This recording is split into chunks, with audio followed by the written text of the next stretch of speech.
Shalom teman-teman. Oke.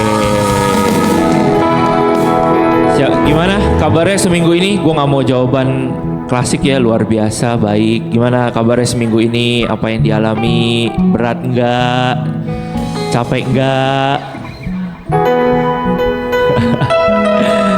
Tapi kita percaya kalau Tuhan menyertai kita dan memberi kita kekuatan. Amin. Amin. Yuk. Semuanya kita ambil saat teduh sejenak.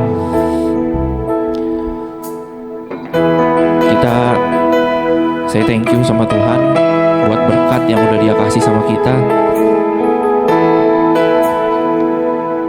buat segala penyertaan yang Tuhan udah berikan sama kita. Dia pegang tangan kita dari awal kita bangun sampai kita kembali beristirahat.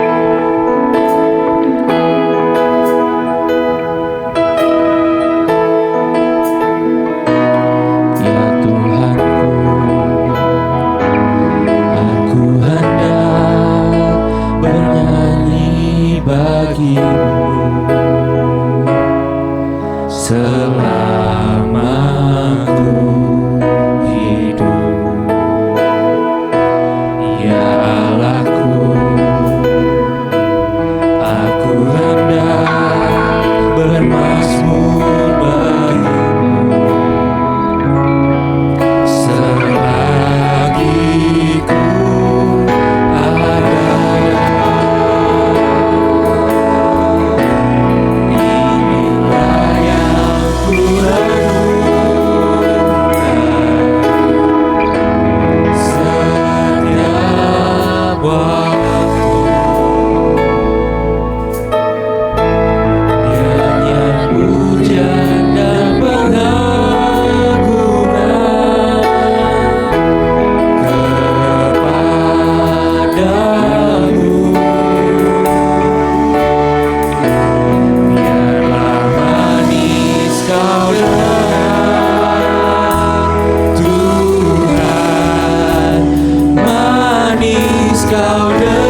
berkat di dalam kehidupan kami ya Tuhan.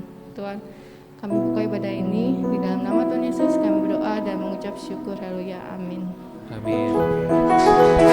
Sekali lagi ya. Shalom teman-teman.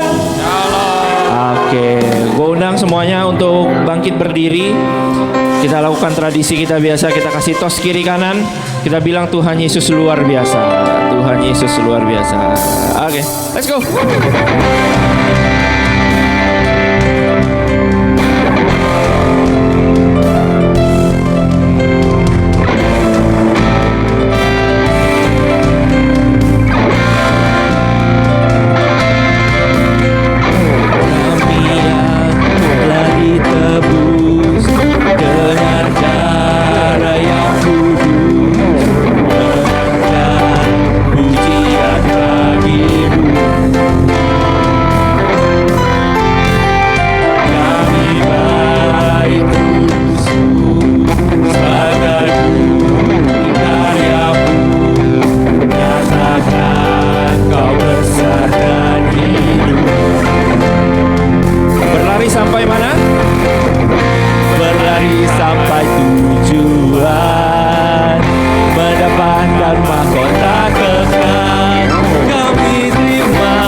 Kami kan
kami bawa di setiap langkah.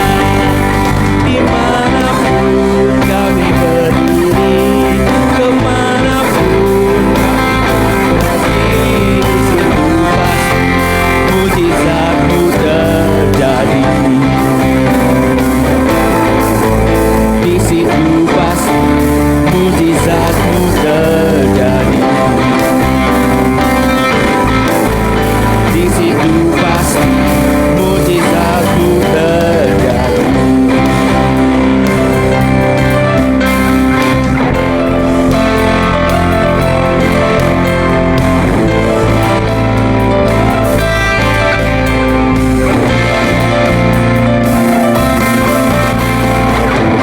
Oke, tepuk tangannya mana? Anak muda suaranya mana nih? Oke, langsung. Ayo tepuk tangannya di atas kepala dong.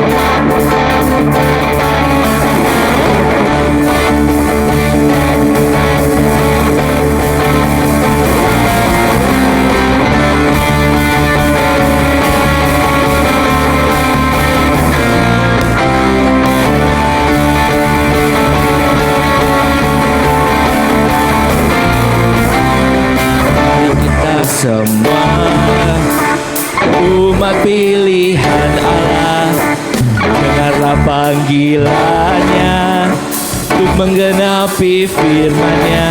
Sekaranglah waktunya untuk berdiri bagi bangsa ini.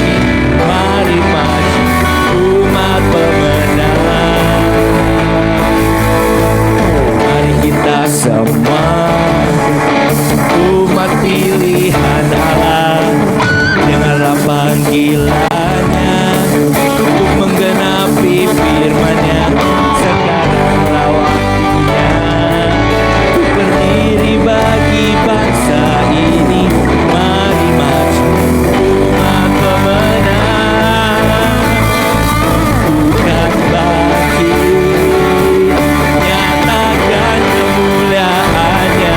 Bukan bangkit, nyatakan kebesaran-Nya. Sampai setiap lutut bertelut, semua lidah mengaku Yesus Kristus Dialah Tuhan, Raja segala raja. Dialah apa? Raja.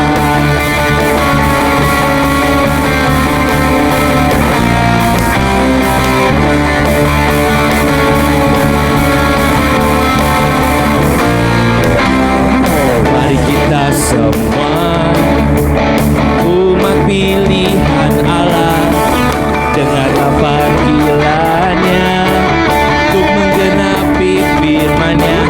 Sekaranglah waktunya untuk berdiri bagi bangsa ini. Mari maju umat pemenang. 1, 2. Bukan bangkit, nyatakan kemuliaan-Nya. Bukan bangkit, nyatakan kebesaran-Nya. Sampai setiap lutut bertelut, semua lidah mengaku Raja segala raja. Dialah Raja.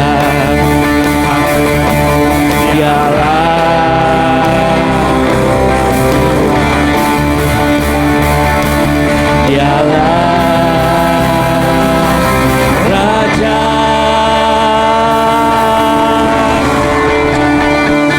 Lagi-lagi malah suaranya anak muda. Oke, teman-teman dipersilakan untuk duduk. Capek ya. Oke, sebelum masuk ke lagu selanjutnya, gue mau kasih kesaksian dikit. Jadi lagu ini yang akan gue bawakan sama pelayan semua di sini. Ini jadi lagu yang apa ya? ngasih kekuatan gitu. Mungkin lagunya nggak lagu baru gitu, bukan lagu bahasa Inggris juga, tapi lagu ini menguatkan gue ketika mungkin teman-teman sebagian di sini udah tahu ya, gue kemarin sempat tidak mendapatkan pekerjaan selama 2 bulan. So I'm literally struggling gitu ya kalau kata anak Jaksel. Jadi benar-benar gak ada pemasukan, sedangkan gue harus team up sama nyokap buat adik-adik gue sekolah dan lain sebagainya. Sampai satu malam gue berdoa sama Tuhan, gue bilang, Tuhan, ini sampai kapan kayak begini? Engkau memang ajarkan aku untuk menyerahkan segala sesuatunya karena rancanganmu adalah rancangan yang paling baik. Tapi rasanya kalau dilihat dari saat ini, yang saya lihat saat ini itu kayaknya nggak ada harapan gitu. Nggak ada yang entah teman nawarin kerjaan atau bahkan panggilan interview pun nggak ada. Sampai di malam saat itu juga Tuhan langsung jawab, kelintas aja gitu di otak lagu ini. Rasanya kayak apa ya? Kayak nggak percaya gitu. Maksudnya kayak ya paling cuma lagu lewat aja gitu kan, karena perbendaharaan lagu di sini banyak gitu kalau rohani. Tapi ketika dinyanyiin, mulai ambil gitar, cari chordnya, nyanyi. Lama-lama tuh netes sendiri gitu. Udah kayak, iya bener lagu ini bilang kalau apa ya? Diajarkan kalau berserah, tetap berserah apapun yang terjadi di depan mata kita. Walaupun seringkali kelihatannya jalan kita lagi mulus, kayak misalkan jalan lagi di aspal, terus tiba-tiba jalannya belum kelar gitu, baru batu-batu. Tuhan tetap bilang, berserah aja nak, berserah aja. Walaupun rasanya enggak, secara mata manusia kayaknya, ya Tuhan kayaknya enggak bisa deh, mau sampai kapan begini. Tapi Tuhan selalu ajarkan untuk, yuk tetap percaya sama aku kalau rancanganku ini rancangan paling baik. Bukan buat kamu aja, tapi rancanganku ini rancangan yang baik buat kamu dan orang-orang di sekitarmu, supaya kamu bisa jadi berkat. Kita nyanyikan satu lagu ini.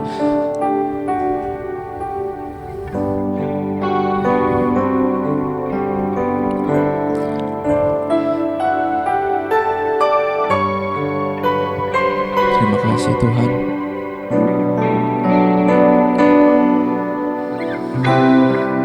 Terima kasih buat kasih setiamu yang begitu besar buat kami, yang gak pernah habis di hidup kami, di setiap detik kehidupan kami Tuhan.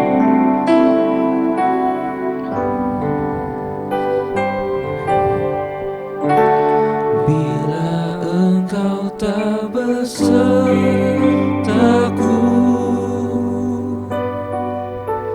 ku tak mau berjalan.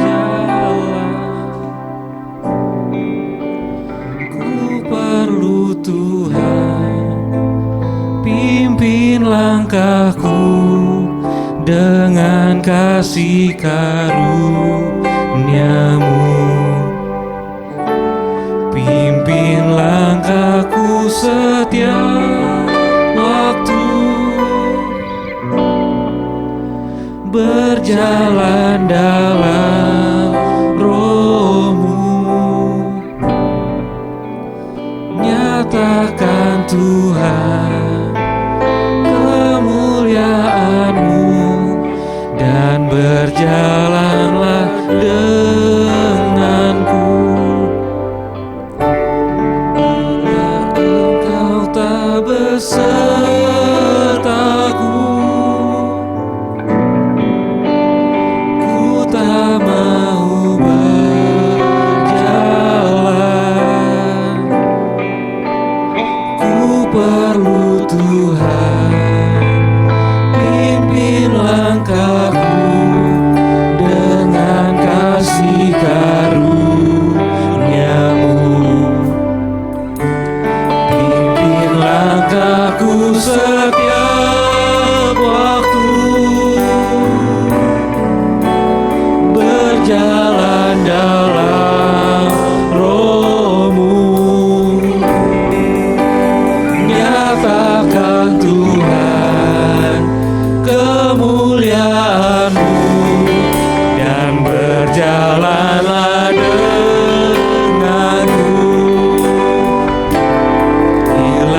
tak mau berjalan.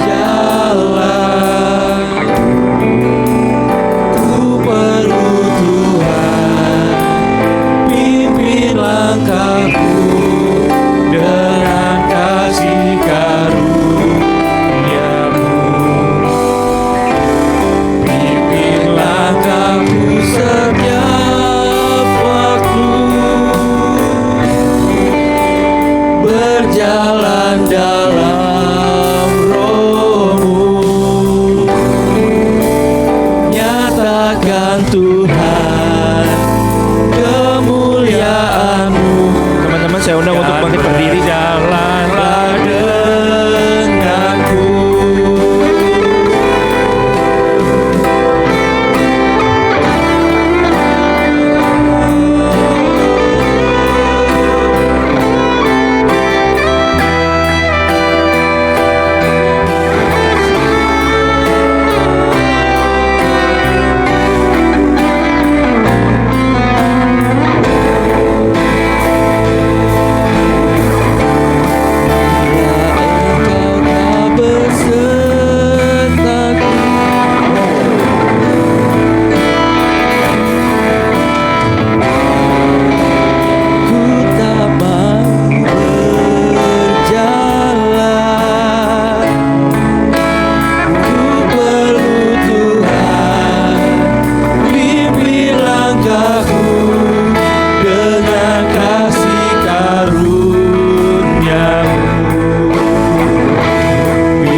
Nyatakanlah Tuhan dan berjalanlah bersama kami Tuhan.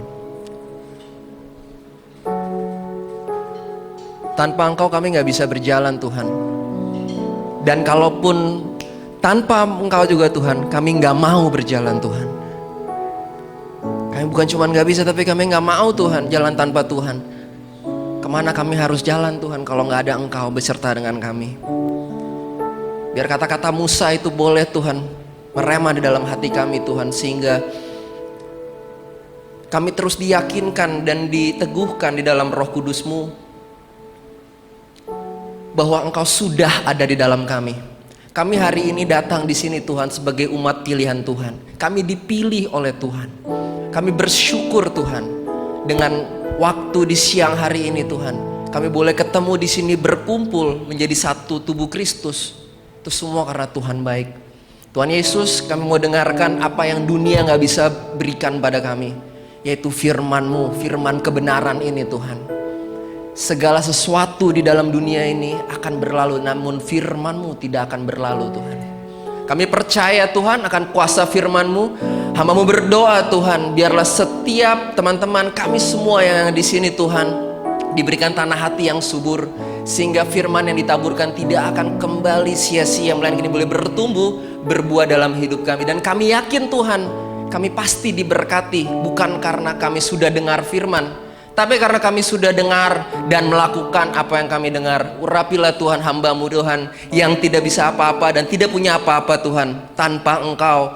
Engkau tahu Tuhan segala persiapan hamba-Mu Tuhan, itu nothing Tuhan, itu nol tanpa kasih karunia Tuhan beserta dengan hamba-Mu di sini Tuhan. Kami berdoa Tuhan Yesus, kami siap dengar firman Tuhan. Haleluya, amin. Silakan duduk teman-teman. Thank you tim musik. Tepuk tangan dulu dong buat tim musik kita, luar biasa. Shalom semuanya, salam kenal. Mungkin ada yang belum pernah berkenalan ataupun sudah pernah berkenalan. Saya sebenarnya bukan pertama kali ke sini, berapa kali, cuman emang nggak pernah dipanggil untuk sharing di sini. Bahkan waktu Oikos berdiri pun saya ada di sini, duduknya di sebelah situ. Terima kasih juga untuk Oikos Christ Oikos Church yang udah undang saya, udah boleh sampaikan firman Tuhan. Saya sangat senang. Dan perkenalkan, nama saya Alexander Avril. Apa ya kenalannya ya? Saya jangan tertipu tampang. Saya seorang bapak anak satu. Istri saya ada di situ. Saya bekerja di industri kreatif. Saya seorang creative director di sebuah creative lab periklanan. Ya gitu aja lah ya. Tapi yang pasti, saya full time hamba Tuhan. Saya bukan pendeta, tapi saya full time hamba Tuhan. Kita semua hamba Tuhan di sini, amin? Amin dong, ya kan? Kalau bukan hamba Tuhan, hamba siapa? Cuman dua pilihan ya kan soalnya. Kesannya hamba Tuhan tuh kayak yang berdiri di mimbar gitu ya, menyampaikan firman Tuhan. Enggak lah ya. Again, saya seorang desainer, graphic designer. Saya berhadapan dengan berbagai macam branding, consultancy. Saya juga seorang illustrator, seniman, gambar, saya lukis. Kelihatan lah ya dari potongan rambut saya. Jelas banget gitu, saya bukan bekerja dalam korporat kantoran yang seperti itu. Tapi hari ini saya bahas tentang worship culture. Itu topik saya hari ini. Wah kok aneh, kok bahas tentang worship, kan gak bisa nyanyi Kak. Saya nggak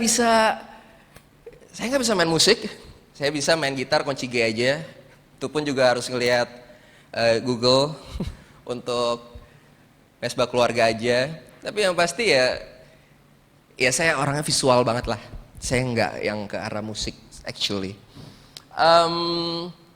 Tapi saya akan bahas tentang worship karena banyak sekali yang menurut saya pribadi, saya baru realize beberapa tahun belakangan ini tentang worship. Tapi sebelumnya saya mau tanya dulu sama teman-teman dengan satu pertanyaan ini. Di sini ada yang sudah sikat gigi pagi ini? Boleh senyum ya, perlihatkan. Hari ini aturan masker dalam ruangan dicabut oleh pemerintah, jadi boleh dibuka maskernya nggak apa-apa katanya. Kecuali yang lagi kurang enak badan, ya. Boleh senyum semuanya, kiri kanannya senyum. Boleh, saya mau tanya, boleh tanya odolnya apa ya? Pakainya kalau apa? Pepsodent. Ada lagi apa? Giovanni apa odolnya? Hah? Sensodyne, Pepsodent. Oke. Banyak lah ya merek odol ya. Tapi tahu nggak teman-teman? Boleh buka di slide saya yang pertama. Tahu nggak teman-teman? Bahwa oke, next yang pertama. Bahwa odol itu adalah merek, bukan. Jadi tadi saya sebenarnya keliru ya, sebenarnya kalau ngomong odolnya apa teman-teman, harusnya yang benar apa? Pasta giginya apa? Tapi seringkali kita kan ngomongnya, udah beli odol belum? Besok kita mau retret nih, jangan lupa odol yang kecil, ya kan?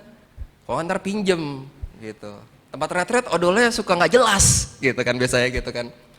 Tapi sebenarnya odol itu merek, dan itu ada sejarahnya tuh. Itu kalau dibaca tuh dari tahun 1892 berdiri, masuk ke Indonesia 1903 dalam penjajahan Belanda, dan it's been ages, udah lama banget si odol ini tuh disebut-sebut, dan akhirnya kita nyebut pasta gigi itu odol. Sama aja kayak ada Aqua nggak? Walaupun yang dikasih Rivero. Bener nggak? Ibu-ibu di sini rinsonya habis di rumah. Ada rinso kita habis nggak? Ada rinso habis ya? Aman. Padahal kita nggak pakai rinso di merek ya, bukan rinso. Ya kan? Macam-macam gitu kan. Tapi itulah maksudnya. Kita itu orang-orang, terutama orang-orang Indonesia ya, orang-orang yang digerakkan oleh kebiasaan. Kebiasaan yang terjadi di sebuah struktur sosial gitu, di masyarakat gitu ya. Odol, akhirnya semua ngomongnya odol. Padahal itu dari tahun 1903 tuh, ngomong odol tuh. Kemarin oma saya baru ulang tahun ke 96 tahun, berarti dia lahir 1927. Udah ngomongnya odol juga itu, sama. Ngomongnya odol, sampai hari ini pun saya ngomong odol, teman-teman semua masih relate. Karena apa? Karena kita digerakkan oleh, ya itu dia persepsi, kayak digerakkan oleh, ya udah diomonginnya begini, gitu kan. Tapi kan itu bukan makna yang sebenarnya, teman-teman. Ya kan? Tapi ya udahlah, odol itu doesn't matter kan, tidak mempengaruhi keselamatan kan sebenarnya kan. Tidak mempengaruhi perilaku kita kepada Kristus dan teman-teman kita. Ya odol ya udahlah odol gitu kan. Tapi bagaimana dengan worship? Kira-kira ketika teman-teman mendengar, kita worship, apa yang di benak teman-teman? Nyanyi lagunya lambat dong, ya kan? Kalau cepet praise, ya. Bedanya apa sebenarnya? Kagak ada di Alkitab dibilang praise worship tuh, lalu Petrus menaikkan praise songs dengan ketukan 4/4. Nggak ada. Nggak ada, teman-teman, sama sekali nggak ada. Cari di Alkitab. Kalau ada berarti karangan sendiri kayaknya. Karena saya udah baca nggak ada. Karena worship, apakah artinya lagu? Apakah worship itu artinya sebuah lantunan, sebuah apapun itu yang kita even tim musik dibilangnya tim praise and worship. Seakan yang praise and worship ya di sini ya memimpin kita yang ada di bawah gitu kan. Tapi apakah pengertiannya sesempit ruangan ini? Maksudnya hanya di sini, di gedung ini, gitu kan? Apakah seperti itu? Kita bersyukur gitu loh. Maksudnya kita bisa kumpul dengan bersama-sama, kita menyanyi bersama. Tapi apakah definisi worship menurut kita sudah sesuai atau tidak dengan firman Tuhan? Ya, karena ya itu kayak odol tadi, it's been decades. Udah berapa puluh tahun, bahkan di gereja manapun. Kalau teman-teman datang, hadir, pasti praise and worship-nya udah berapa lama nih, gitu kan? Gak apa-apa, memang itu betul gitu. Tapi gak sesimpel itu sebenarnya. Worship culture. Culture tuh apa culture? Budaya ya. Kalau beberapa daerah culture tuh culture loh gitu, keren maksudnya gitu. Anak-anak di dalam skena biasanya tuh culture loh gitu. Worship culture, budaya penyembahan. Budaya itu kan sesuatu yang diulang-ulang secara sengaja bersama-sama. Itu kan pengertian budaya dalam bahasa Indonesia yang kita pelajari waktu kita sekolah kan. Kita ke Alkitab, kata worship pertama kali di Alkitab disebut di mana sih? Kita buka di Kejadian 22 ayatnya ke-5. Boleh operator minta tolong karena nggak ada di slide saya tadi. Kejadian 22 ayat yang ke-5. Kalau ada yang mempunyai handphone sucinya boleh dibuka atau apapun itu. Oke, ada ya. Oke. Kita baca bersama-sama boleh teman-teman? Amin. Oke, 1, 2, 3. Kata Abraham kepada kedua bujangnya itu, tinggallah kamu di sini dengan keledai ini. Aku beserta anak ini akan pergi ke sana. Kami akan sembahyang. Sesudah itu kami kembali kepadamu. NKJV bilang kayak begini terjemahannya. And Abraham said to his young man, stay here with the donkey.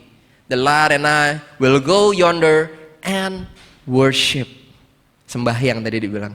Worship and we will come back to you. Itu pertama kalinya worship itu disebut. Di sini semua sudah sekolah minggu, pernah sekolah minggu, amin. Tahu dong cerita itu. Ketika Abraham naik ke atas gunung mempersembahkan Ishak. Adakah di situ Abraham ambil gitar kecapi terus dia menyanyikan sebuah lagu? Gak ada. So, worship is more than a music, teman-teman. Lebih dari musik, worship itu. Dia bawa apa? Dia bawa anaknya yang paling dia sayang mau dipotong di situ. Teman-teman nangkap sampai saat ini? Amin. Worship itu juga bukan jalan masuk ke hadirat Tuhan. Ya kan? Bukan jalan masuk ke hadirat Tuhan, teman-teman. Ayo kita masuk ke hadirat Tuhan. Kayak kesannya tuh bisa keluar masuk ke dalam hadirat Tuhan. Yang membuat kita masuk ke dalam hadirat Tuhan namanya darah Yesus. Sama-sama katakan darah Yesus. Karena darah Kristuslah kita boleh ada di hadirat Tuhan. Yang sebenarnya kita semua, saya semua yang ada di sini, kita nggak pernah layak sebenarnya menerima keselamatan yang datang daripada Kristus. Tapi hanya karena kasih karunia Tuhan, sola gracia, kita jadi dilayakan untuk kita masuk ke dalam hadirat Tuhan. Jadi sebenarnya it's not about getting into the presence of God gitu, bukan tentang itu gitu. Kita sudah ada di hadirat Tuhan, teman-teman itu sudah ada di hadirat Tuhan. Kemanapun teman-teman berpijak, itu sudah ada hadirat Tuhan. Permasalahan kita realize nggak bahwa roh Tuhan itu ada di dalam kita. Pentakosta kemarin bahas tentang Roh Kudus yang turun, yang dicurahkan, tinggal di dalam kita.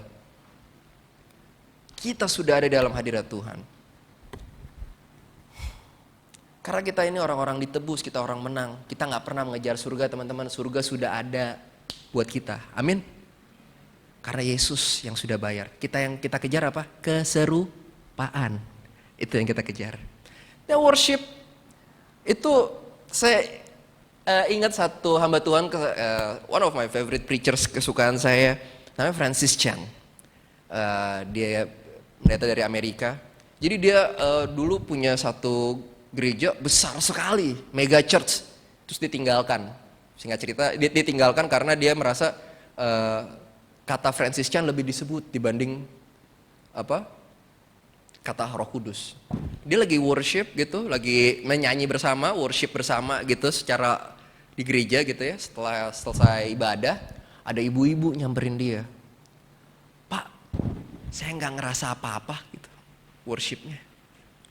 Ada yang pernah dengar kayak gitu nggak? Saya nggak ngerasa apa-apa. Itu dia bilang kayak gitu.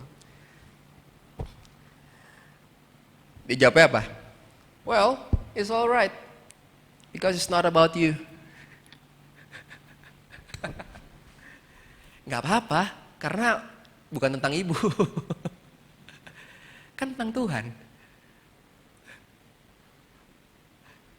Jadi apa? Worship bukan tentang kita, teman-teman, tapi tentang Tuhan. Siapapun kita yang ada di sini, WL, pemusik, semua singers, pengkhotbah, siapapun yang berdiri di sini. Ini kan cuma satu level lebih tinggi supaya bisa mudah dilihat gitu kan ya sebenarnya. Tapi apakah audiensnya adalah jemaat di sini? Enggak kan? Audiensnya cuma satu kan? Yesus Kristus audiens kita. Tepuk tangan dulu buat Tuhan Yesus Kristus. Tuhan Yesus audiens kita, teman-teman. Cuma satu. Dia aja. What makes worship amazing is the object of the worship. Apa yang membuat penyembahan itu menjadi indah adalah Yesusnya indah. Pribadi yang kita sembah itu indah. Karena kita sudah mengalami Tuhan dalam hidup kita. Maka worship kita itu ada power dan ada isinya dalam tanda petik ya. Karena kalau enggak kita hanya menyanyi tentang Tuhan. Temanya Tuhan nih hari ini. Temanya Yesus nih hari ini.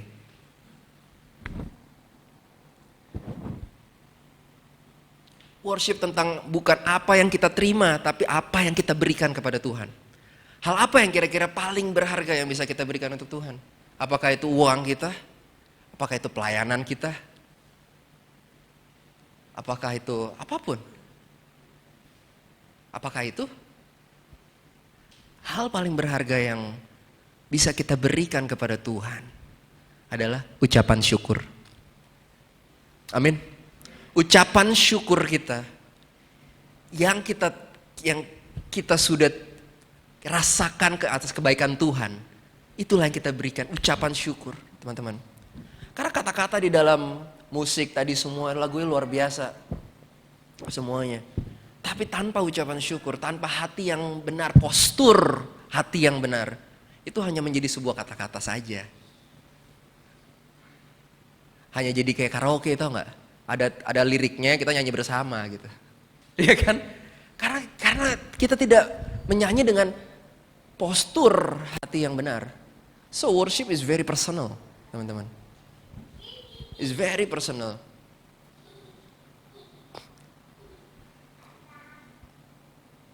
Sebaliknya, lagu-lagu yang kita anggap tanda petik sekuler, tapi kalau itu dinyatakan atau dinyanyikan untuk Tuhan, itu bisa jadi lagu penyembahan.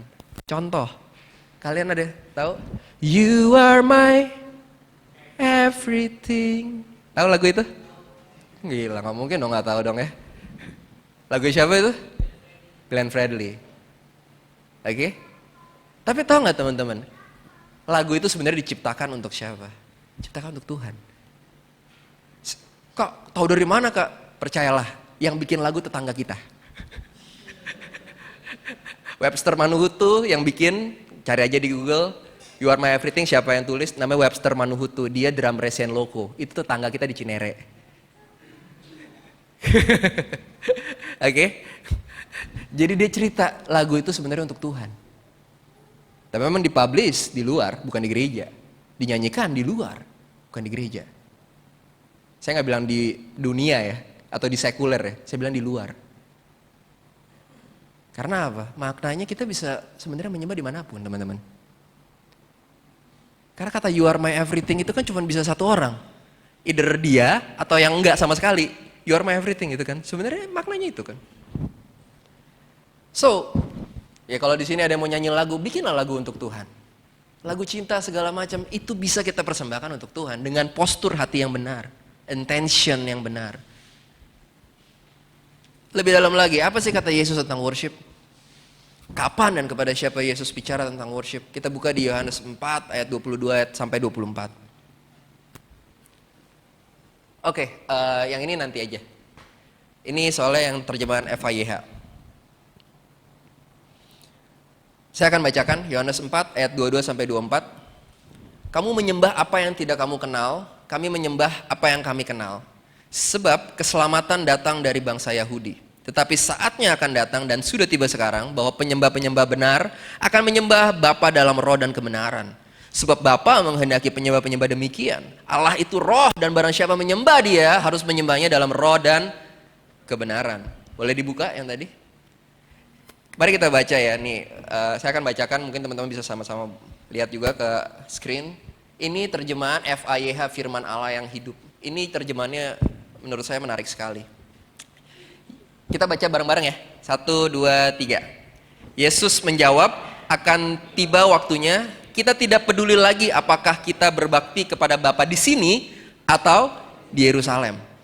Karena yang penting bukan tempat di mana kita berbakti, tetapi cara kita berbakti. Apakah kebaktian kita itu bersifat rohani dan sungguh-sungguh? Apakah kita mendapat pertolongan Roh Kudus? Karena Allah adalah roh dan untuk berbakti sebagaimana mestinya, kita harus mendapat pertolongannya.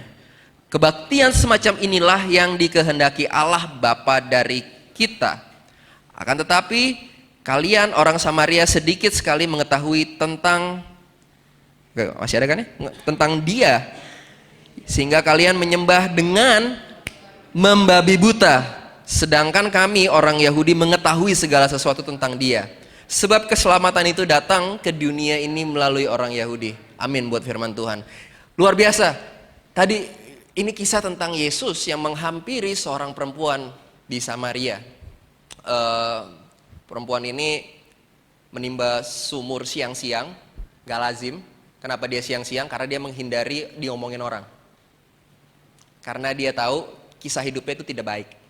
Sehingga akhirnya dia harus timba sumur siang-siang, dan Yesus sengaja harus melewati situ. Karena dia ingin bertemu dengan perempuan ini.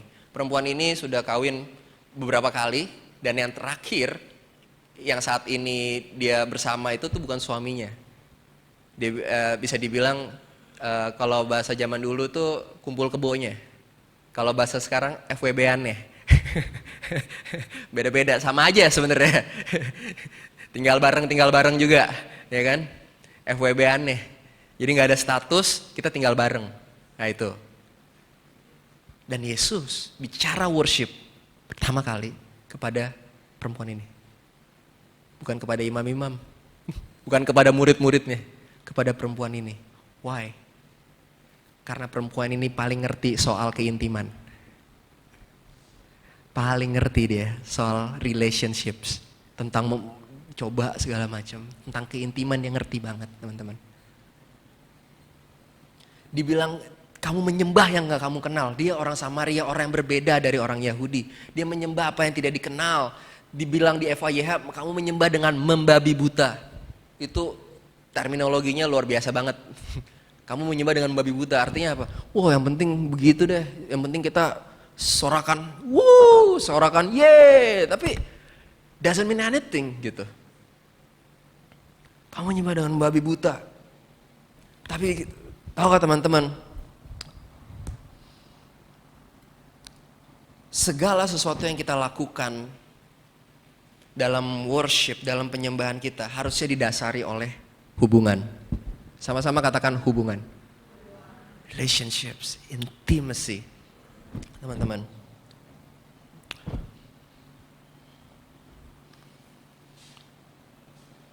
Bahkan ya,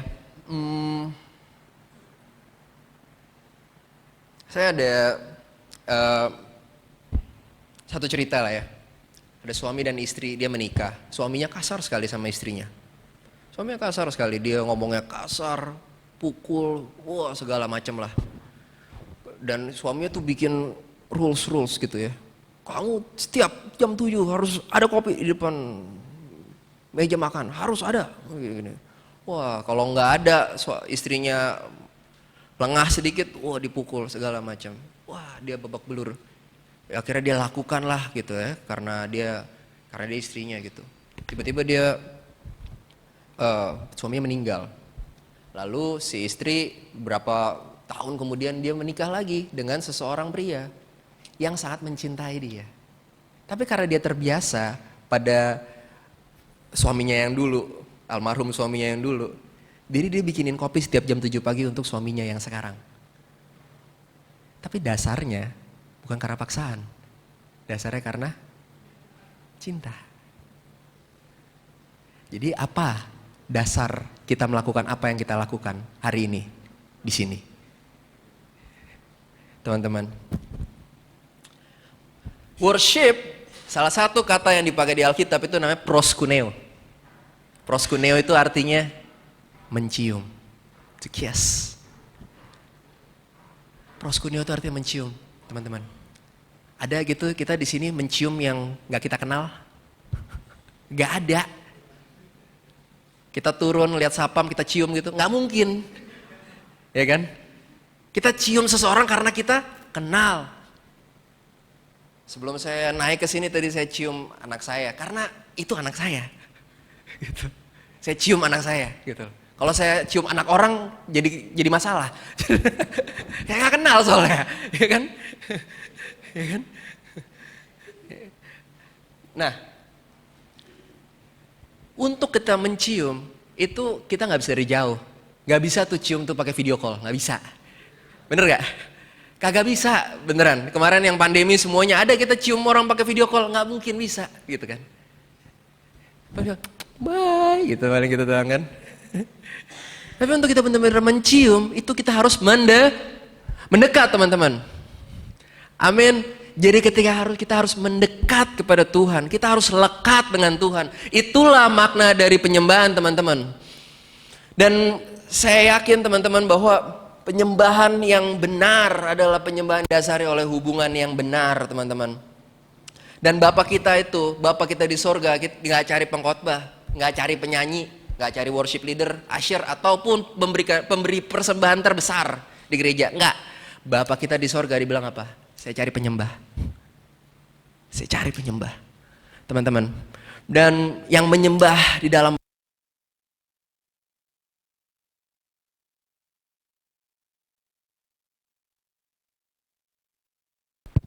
bukan menyembah dalam bahasa roh.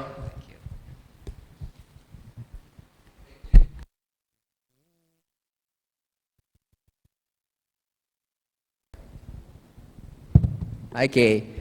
Menyembah dalam roh dan kebenaran bukan berarti menyembah dalam bahasa roh.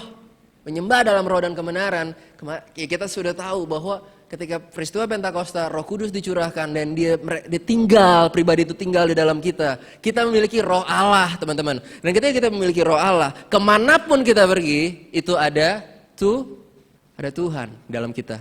Percaya nggak teman-teman? Jangan langsung jawab ya. Percaya nggak teman-teman? Kuasa yang membangkitkan Kristus dari kematian itu tinggal dalam teman-teman.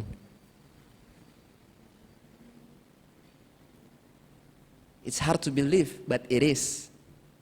Bagi Tuhan tidak ada yang mustahil. Bagi manusia itu mungkin mustahil, tapi bagi Tuhan nggak ada yang mustahil teman-teman. Amin. Menyembah dalam roh dan kebenaran itu bicara tentang menyembah di dalam ketaatan, menyembah di dalam kita mengejar kebenaran itu teman-teman, mencari kerajaan Allah serta kebenarannya di dalam setiap hal teman-teman. It's good makanya kalau teman-teman bisa hadir di tempat ini, dengarkan firman Tuhan. It's good teman-teman kalau ada komsel. Kenapa? Karena kita akhirnya dikelilingi oleh kebenaran-kebenaran firman Tuhan. Karena percayalah teman-teman, jumlah waktu kita, durasi waktu kita dengar firman dibandingkan dengan kita scrolling Instagram, itu pasti jauh lebih banyak scrolling Instagram. Bener gak? Saya tes nih screen time saya nih. Bisa berapa jam setiap hari? 4 jam. Di sini ada yang handphonenya bisa dicek screen time. Lihat aja aplikasi Instagram atau TikTok. Berapa jam kita scrolling itu? Ada yang sampai matanya udah butek banget, tapi tetap kayak pengen nge-scroll kayaknya ya. Kok kayaknya nggak bisa berhenti? Iya kan? Sampai ada yang kayak plak gitu, jatuh gitu handphonenya. Iya kan? Bagus makanya kalau kita disurround dengan kebenaran. Kita dikelilingi dengan kebenaran. Makanya ikutlah komsel, Bible study, datang ke gereja. Tapi bukan cuma itu, di luar pun kita juga harus mencari Tuhan teman-teman. Baca Alkitab, kita punya personal time kita sama Tuhan. Kita mendalami firman itu sendiri. Artinya kita itu menjadi gereja Tuhan dimanapun kita berada teman-teman. Karena roh Dia ada di dalam kita. Oke. Belum saya selesai, saya ada 2 poin. Yang pertama, berikan yang terbaik. Kolose 3 ayat 23. Ayat klasik yang saya selalu sangat suka ayat ini. Apapun juga yang kamu perbuatlah dengan segenap hatimu seperti untuk Tuhan dan bukan untuk manusia. TPT, The Passion Translations, itu menerjemahkan seperti ini. Boleh dibuka tadi ada slide saya kayaknya, TPT. Next. Put your heart and soul into every activity you do. As though you are doing it for the Lord Himself and not merely for others. Put your heart, taruhlah hati dan jiwamu di dalam setiap aktivitas yang kamu lakukan. Seperti kamu lakukan itu untuk Tuhan, bukan untuk manusia. Kata worship juga diterjemahkan sebagai avodah. This is a very beautiful word. Avodah. Avodah itu diterjemahkan worship, penyembahan. Tapi juga kata yang sama itu bisa berarti work. Kata yang sama juga berarti service. Penyembahan, pekerjaan, dan pelayanan kita. Itulah penyembahan kita. Avodah. Jadi itu dia. Saya kalau bisa mengutip kata-kata Pastor Chris Manusama, dia bilang gini. Dengan suaranya dia kan, penyembahan adalah ekspresi tahu diri. Itu dia. Dia bilang gitu, penyembahan itu adalah ekspresi tahu diri. Tahu diri apa? Tahu diri bahwa kita itu sebenarnya nggak layak, tapi dilayakkan oleh Tuhan. Ketika bicara tentang ekspresi, artinya output ya bisa macam-macam teman-teman. It's not only music. I'm not against music, I love music. Saya suka banget musik gitu.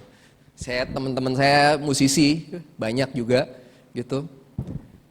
Saya suka musik, tapi nggak cuma sekedar bermusik teman-teman, kita bicara worship. Saya cuma bisa gambar, ngedesain. So ya udah, lakukan aja. Karena ekspresi itu kan bisa apapun, kamu bisa bernyanyi, bisa menggambar, kamu akuntan, menghitung, mengajar, bahkan bantu orang tua, cuci piring, ojek online, apapun. Itu bisa jadi penyembahan kita teman-teman. Yang percaya katakan amin. Lakukan itu, karena itu adalah penyembahan kita. Lakukan itu sampai orang-orang tuh bertanya-tanya gitu. Kamu nanya, kamu bertanya-tanya. Gitu. Sampai orang bertanya-tanya kayak, wah, babi goreng babi garing ini enak banget ya. Ini siapa yang masak? Kalau kamu chef gitu kan ya. Sampai ditanya, ini siapa yang masak? Boleh nggak ketemu? Puji Tuhan, karena Tuhan aja sih, Om, saya bisa. Semua karena Tuhan. Kagak perlu tapi babinya dikasih ayat gitu, di dalamnya ada ayatnya. Gitu, nggak usah. Lakukan aja yang terbaik gitu. Sampai orang bertanya. Coba di slides yang Johannes Gutenberg. Next. Orang ini adalah pencipta mesin cetak, teman-teman. Orang ini menciptakan mesin cetak untuk pertama kalinya tahun 1400-an, Johannes Gutenberg. Kalau sampai hari ini yang saya percaya, saya seorang desainer grafis, saya sangat dekat dengan percetakan dan segala macam. Yang saya percaya, kenapa Eropa, bangsa-bangsa di Western itu sangat maju sampai hari ini? Karena kecepatan informasi. Karena kecepatan informasi. Dari mana kecepatan informasi? Dari mesin cetak. Kalau kita mengenal ada huruf besar, huruf kecil, lower case, upper case, ya kan? Itu dari sini. Kenapa lower case? Karena boleh ditampilkan tadi gambarnya. Karena dalam mesin cetak itu tuh ada kayak laci, pakai lempengan besi-besi. Lower case itu yang huruf kecil, upper case itu huruf besar. Jadi kenapa kita sampai di handphone ini ada lower case, upper case? Itu karena orang ini, Johannes Gutenberg. Dia ciptakan alat mesin cetak. Tapi tahu nggak teman-teman, yang pertama kali dia cetak apa? King James Bible. Itu yang pertama kali dicetak. Jadi dialah yang mencetak Alkitab untuk pertama kalinya. Johannes Gutenberg. Dengan apa? Dengan kemampuan dia menciptakan mesin cetak, dengan segala macam. Dia memuliakan Tuhan teman-teman. Next, ya cepat aja. Next, ini Johannes lagi. Johannes Leimena. Mungkin gak ada yang pernah tahu. Tapi Bapak ini adalah yang menciptakan puskesmas. Bukan podcastmas ya. Beda. Puskesmas. Puskesmas sampai hari ini teman-teman. Supaya apa? Supaya orang-orang yang gak punya uang bisa berobat ke rumah sakit, itu bisa ke puskesmas menikmati pelayanan yang kurang lebih sama. Untuk orang-orang yang tidak punya uang. Gitu. Itu dia, anak Tuhan. Come on, kita dipanggil untuk kita jadi berkat di luar sana teman-teman. Karya kita berikan yang terbaik seperti untuk Tuhan. Karena gini teman-teman, alasan kita kalau itu hanya untuk keringat Pak Bos, bekerja untuk keringatnya Pak Bos kan ada tuh quotes-nya. Itu nggak akan bertahan lama. Kalau kerja untuk gaji bulanan itu nggak akan bertahan lama teman-teman.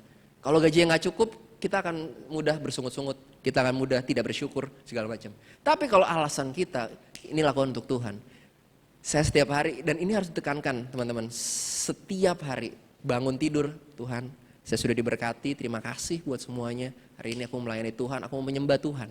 Bahkan sebelum saya keluar dari pintu mobil, setelah saya antar istri saya gitu ke kantor, sebelum saya turun dari pintu mobil di basement kantor, mobilnya mati, cetek, mati. Dia bilang, Saya diberkati, mulut saya diberkati, saya mau melayani Tuhan.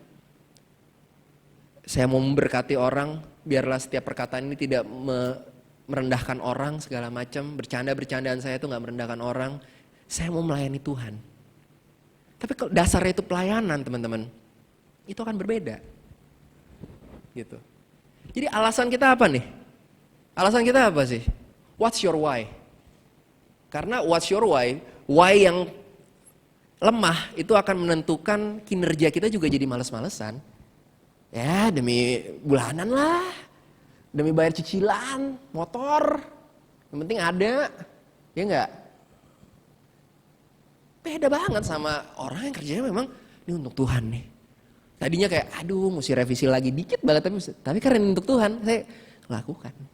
Saya buka lagi tuh malam-malam tuh laptop, terus revisi desainnya, untuk Tuhan, untuk Tuhan, untuk Tuhan. Itu dia teman-teman. Kita jadi nggak males-malesan dalam kita bekerja. Karena work and worship tadi, avoda, satu kata yang sama sebenarnya. Akhirnya, tahu nggak endingnya apa? Ketika kita punya mindset itu, kita nggak bedain lagi. Oh ini rohani nih, oh ini sekuler, nggak ada. Perbedaan rohani dan sekuler itu tuh filosofi Yunani, teman-teman. Yunani itu tuh kalau misalnya itu tuh dia bilangnya sakral bukan rohani. Sakral tuh apa? Ini nih. Jam 11 sampai jam 12.30 kita ibadah. Sakral. Wah kita sembah Tuhan segala macam. Tapi di luar itu tuh sekuler. Wah that's why selesai kita angkat tangan, kita worship gemeter-gemeter, kita keluar orang gemeteran sama kita. Pas kita bawa mobil. Weng. Lawan arah. Anak-anak Tuhan di sini tidak boleh lawan arah, amin. Jangan lawan arah. Kalau naik motor pakai karena itu bagian dari worship.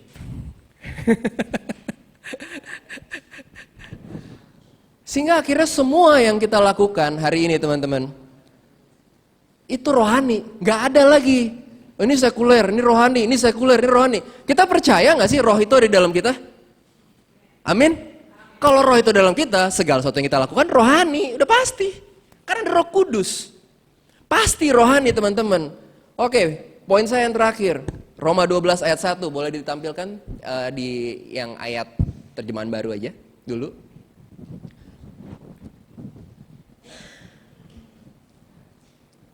Yang terjemahan yang biasa aja. Roma 12 ayat 1 ini ayat yang sangat klasik. Kita baca bersama-sama. 1, 2, 3. Karena itu saudara-saudara, oleh kemurahan Allah aku menasihatkan kamu supaya kamu mempersembahkan tubuhmu sebagai persembahan yang hidup, yang kudus, dan yang berkenan kepada Allah. Itulah ibadahmu yang sejati. Oke, tadi boleh tampilkan yang versi The Message. So here is what I want you to do. God helping you. Dibilang gini, ini menarik banget. Take your everyday ordinary life. You're sleeping, eating, going to work, and walking around life and place it before God as an offering. Embracing what God does for you is the best thing you can do for Him. Dibilang apa? Ambillah keseharianmu, ordinary life. Kata ordinary itu tuh dari kata order, yang biasa-biasanya. Biasa, ordinary life. Tidurmu, ngilermu, makanmu, apapun. Taruh itu sebagai persembahan kepada Tuhan. Persembahan tubuh tuh maksudnya itu holistic, as a whole. Enggak cuma sekedar kita datang di sini melayani Tuhan, enggak. Justru penyembahan kita yang sejati adalah hidup kita, teman-teman. Keluar kita dari ruangan ini, itu dia, di jalanan, di kantor, di tempat kerja, semuanya. Your ordinary life. Kadang-kadang kita ngeliatnya kayak, wah hebat ya, kayak Agnes Monica bisa semua karena Tuhan Yesus gitu kan ya. Viral gitu kan, banyak yang likes, banyak yang share. Kalau gue gimana? Gue gak bisa punya mimbar kayak, punya podium kayak Agnes Monica. Untuk ngomong semua karena Tuhan Yesus. Gak ada yang lihat gue, Kak. Gak ada yang lihat gue. Gak. Yang terbaik itu tuh bukan cuma sekedar berkarya yang terbaik kayak Johannes Gutenberg gitu. Dia berkarya dengan semua, kita maksimalkan, that's good. Tapi di luar itu, berikan juga yang kita anggap, Kak ini kayaknya B aja deh. Biasa aja. Ya yang itu kasih juga buat Tuhan. Itu juga penyembahan soalnya teman-teman. Your ordinary life, tadi pertama berikan yang terbaik, yang kedua berikan yang biasa-biasa aja.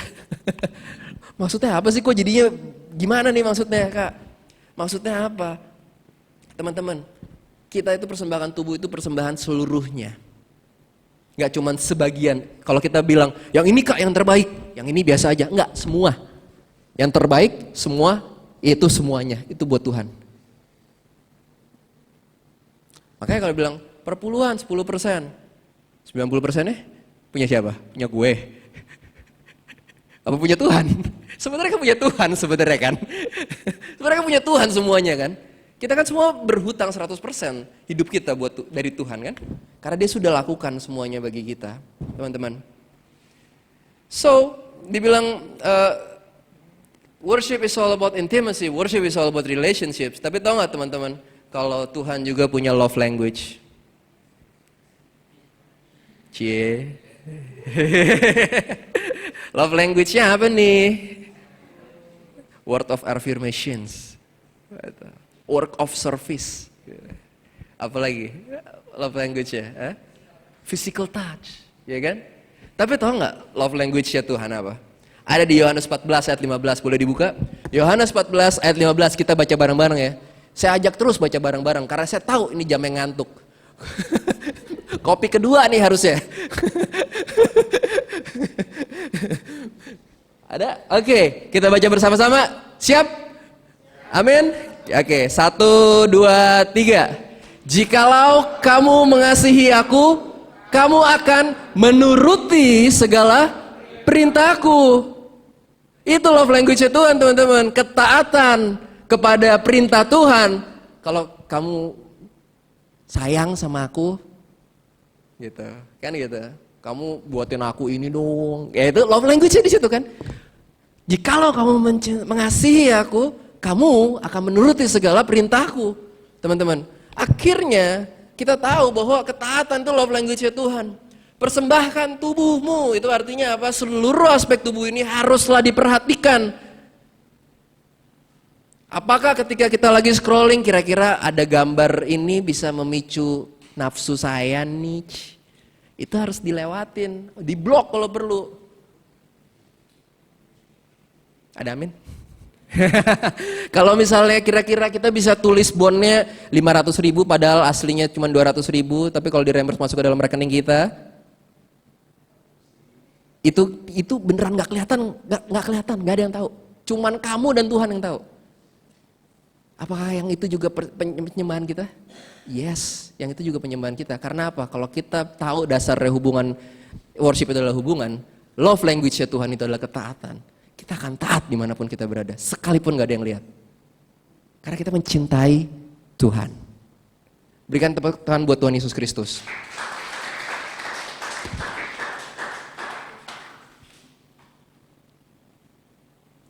Teman-teman, akhir kata, jangan jadikan Tuhan nomor 1 dalam hidupmu. Wow, semua langsung, hah? Jangan jadikan nomor 1 dalam hidup, karena apa? Karena kalau ada nomor 1, artinya ada nomor 2, nomor 3, nomor 4, nomor 5. Kan tadi Tuhan udah nih, gereja nih. Udah, sekarang kita mau ngapa nih? Gosip, yuk, gosip yuk.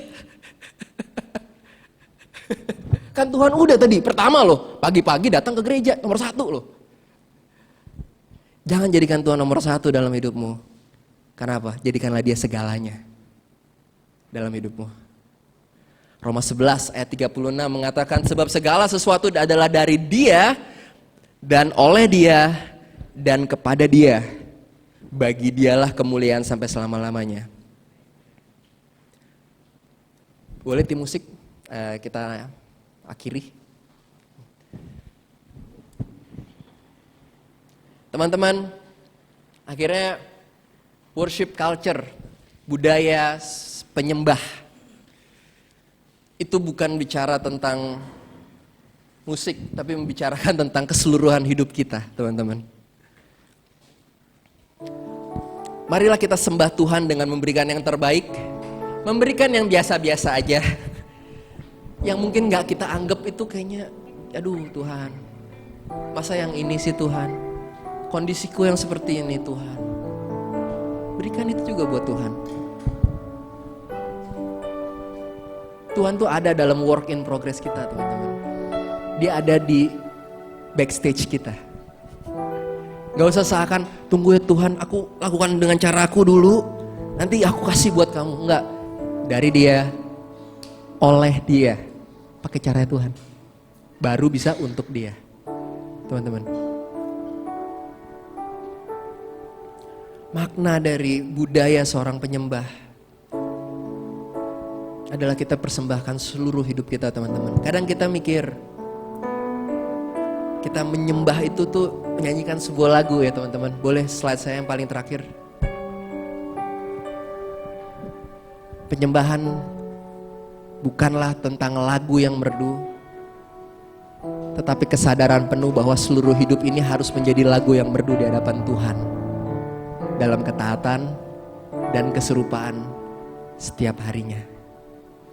Akhirnya kita bukan tentang nyanyi lagu yang enak nih, gimana? Lagu ini ngangkat nggak? Lagu ini enggak? Lagu ini gimana? Hey, kunci kita bisa ada di hari Minggu ini, justru di Senin sampai Sabtu kita, teman-teman. Percuma nyanyi kita bagus, tapi hati kita fales. Mendingan nyanyinya fales, tapi hatinya bagus, ya kan? Oleh sebab itu, mari kita stem. Tahu kalau gitar fales biasanya di stem.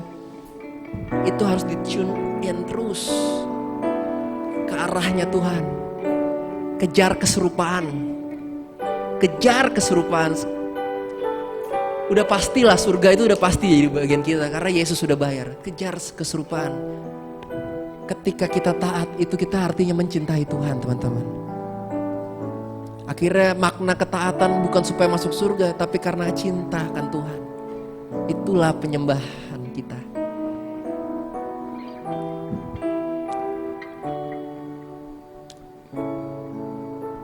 Sehingga kita setiap hari, teman-teman, makin segambar, serupa dengan Kristus. Doa saya, teman-teman, supaya teman-teman hari ini semua menjadi pribadi penyembah yang sejati. Justru bukan saat ini, tapi setelah keluar dari ruangan ini. Di jalanan, di kantor, di keluarga, teman-teman, di kamar, teman-teman, saat scrolling handphone. Saat ada kesempatan teman-teman bisa buat dosa, tapi gak lakukan Tuhan, aku gak mau Tuhan. Walaupun itu ada bayarannya. Mungkin kita gak diajakin nongkrong lagi sama teman-teman kantor yang di itu. Mungkin ada bayarannya. Tapi Tuhan, aku lakukan ini buat Tuhan. Sebab itu aku mau lakukan ini buat Tuhan dengan caranya Tuhan.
Tuhan, pimpin langkahku dengan kasih karunia-Mu.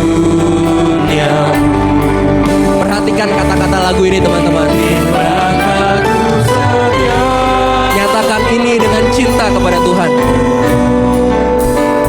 berjalan dalam Roh-Mu.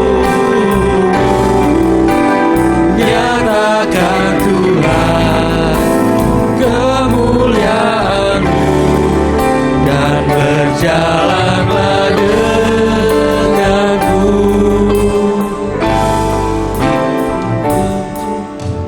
Sertaku,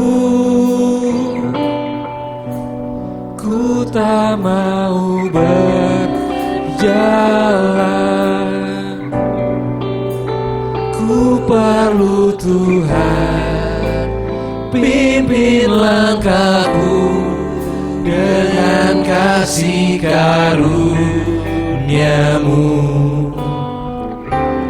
Pimpin langkahku setiap waktu, berjalan dalam Roh-Mu. Nyatakan Tuhan kemuliaan-Mu dan berjalanlah denganku.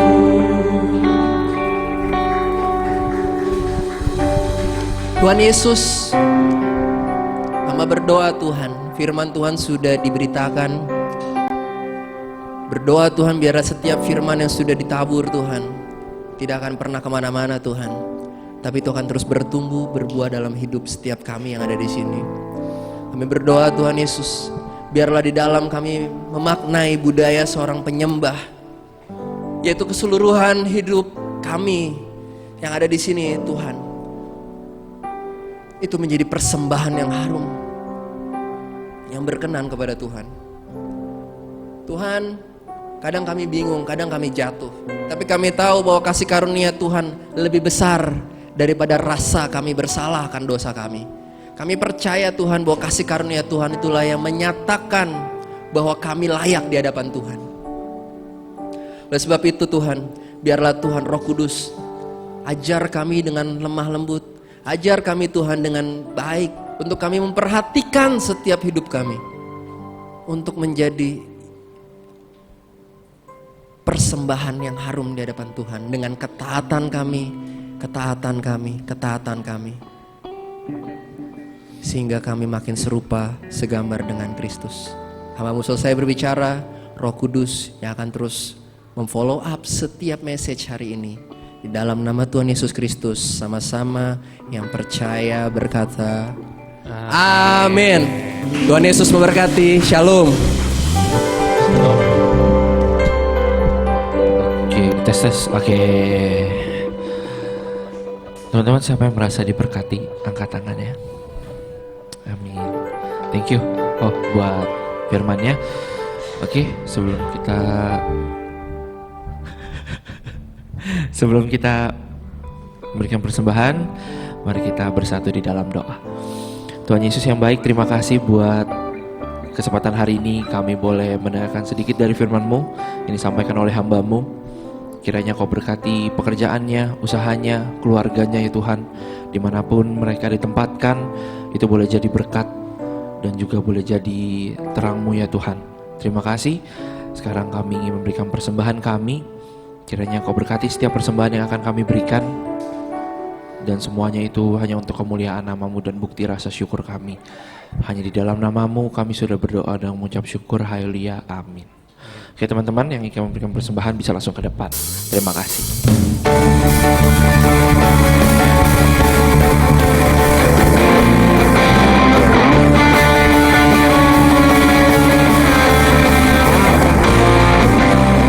Mari kita semua umat pilihan Allah, dengarlah panggilannya untuk menggenapi firman-Nya. Sekaranglah waktunya untuk berdiri bagi bangsa ini.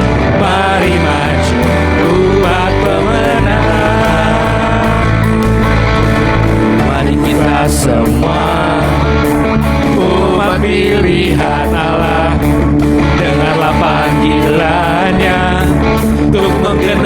firman-Nya. Sekaranglah waktunya untuk berdiri bagi bangsa ini. Mari maju umat pemenang, bukan bangkit, nyatakan kemuliaan-Nya. Bukan bangkit, nyatakan kebesaran-Nya. Sampai setiap lutut berteluh, semua lidah mengaku Yesus Kristus dialah Tuhan atas segala raja. Dialah Raja. Oke. Terima kasih teman-teman buat persembahannya. Dari sekretariat ya ada. Dari kita ada pengumuman ya? Nggak ada. Dari Pak D ada pengumuman mungkin? Nggak ada. Oke, teman-teman mau diingatkan lagi kalau misalkan kalian merasa di minggu ini atau minggu kemarin belum komsel, boleh langsung di chat di grupnya ya, karena tadi udah disampaikan di komsel kita dikelilingi dengan kebenaran teman-teman yang selaras dan ingin belajar gitu ya untuk mengenal Tuhan lebih lagi. Oke, kalau nggak ada pengumuman, semuanya boleh bangkit berdiri. Saya undang Pak D untuk doa penutup.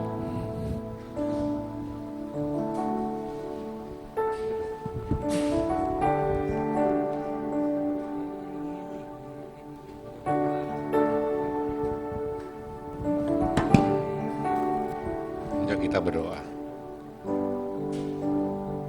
Tuhan Yesus, terima kasih untuk siang hari ini, untuk firman-Mu yang telah Kau sampaikan melalui hamba-Mu, untuk anak-anak-Mu, anak muda di sini Tuhan. Semakin diingatkan kembali bahwa Roh-Mu ada di dalam kami. Setiap apapun yang kami katakan, Engkau mendengar. Setiap pikiran-pikiran, rancangan-rancangan apa yang ada pada kami, Engkau melihat juga. Setiap apapun yang kami lakukan, Engkau melihat juga. Kemanapun kami melangkah, Engkau berserta kami juga Tuhan. Untuk Tuhan, biar kesadaran ini terus ada di dalam hati setiap anak-anak muda ini. Sehingga dimanapun mereka berada, hati yang takut akan Engkau tetap ada di dalam mereka. Bahwa seluruh hidupnya ada di dalam pantauan Allah. Dan terutama Tuhan, ketika kami mengerti bahwa Allah beserta dengan kami, maka setiap anak-anak-Mu termasuk hamba-Mu ini juga bisa mengekspresikan cinta kasih kami kepada Engkau dimanapun kami berada. Dengan cara apapun yang kami kerjakan, semuanya kami kerjakan untuk Tuhan. Kalau kami melayani bukan oleh karena jadwal, tetapi karena aku mengasihi Tuhan, ingin memberi yang terbaik untuk Tuhan. Ketika kami membantu orang tua, bukan oleh karena takut nggak dikasih uang jajan, tetapi karena aku mengasihi Tuhan, sehingga aku mengasihi orang tua. Biar kesadaran ini terus menerus hidup di dalam setiap anak-anak-Mu, kaum muda ini, sehingga anak-anak-Mu ini dari sejak muda, roh takut akan Engkau ada di dalam mereka, menuntun mereka. Setiap langkah hidup mereka ada di dalam kasih-Mu Tuhan. Anak ini kasih Tuhan, ibadah selesai, yuk kita angkat tangan di hadapan Tuhan. Anak-anak dikasih Tuhan, ibadah sudah selesai. Pulanglah dengan bawa berkat yang istimewa daripada Allah Bapa. Diberkatilah seluruh hidupmu, diberkatilah kehidupan jasmanimu, kesehatanmu, kepintaranmu, kecerdasanmu. Setiap apapun yang kalian kerjakan, semua Tuhan buat berhasil. Dan diberkatilah kehidupan rohanimu, kesadaran takut akan Tuhan terus ada dan berkembang, terus bertumbuh dalam hati dan pikiranmu, dalam roh jiwamu, sehingga seluruh hidupmu itu dikuasai oleh hati yang takut dan cinta akan Tuhan. Roh Kudus akan memberikan kekuatan, kemampuan kepada kalian, mengingatkan kalian, sehingga kalian tetap ada dalam jalur firman Tuhan. Biar berkat ini tercurah atas kalian, menyertai langkah-langkah hidup kalian dari sekarang bahkan sampai selama-lamanya. Biar segala sesuatunya, apapun yang kalian kerjakan, semua dibuat berhasil bagi kemuliaan nama Tuhan. Di dalam nama Tuhan Yesus berkat ini curahkan, sama-sama kita samakan haleluya, amin. Tuhan Yesus berkati semuanya. Selamat hari Minggu teman-teman, Tuhan Yesus memberkati. Let's go.